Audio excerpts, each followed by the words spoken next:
Muhtaram birodarlar, o'zingizlarga ma'lum, har bir narsani, boshlangan narsani oxiri bor.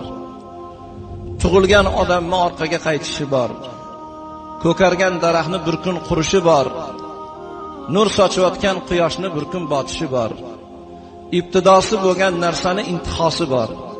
Shuning uchun sizu biz yashab turgan, hozir shu yerda nafas olib turgan yer va zaminni, dunyoni ham bir kun oxiri bor ekan. Ya'ni qiyomatni bo'lishiga biz iymon keltirganmiz.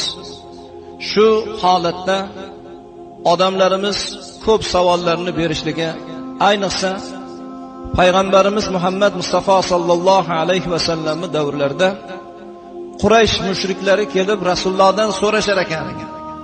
Xuddi bir masxara tomuz holatda, kesatgan holatda: "Ey Muhammad, seni Rabbing agar haqiqiy bir Alloh bo'lsa, Rabbing shunchalik zo'r bo'lsa, qiyomat qachon bo'ladi?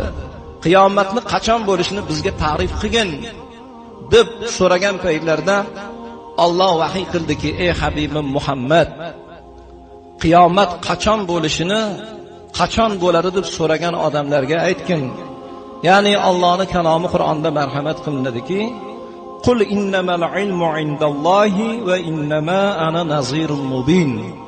Qiyomatning qachon bo'lishi faqat Allohning o'ziga ayon.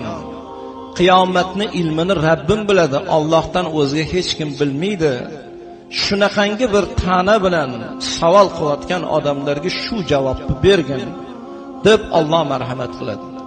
Va payg'ambarimizning muborak hadislarida qiyomat soati, ya'ni qachon bo'lishi aniq etilmasa ham juma kunida bo'lib o'tishligi ta'kid qilinganligi, ogohlantirmasdan kelishligi, to'satdan kelishligi,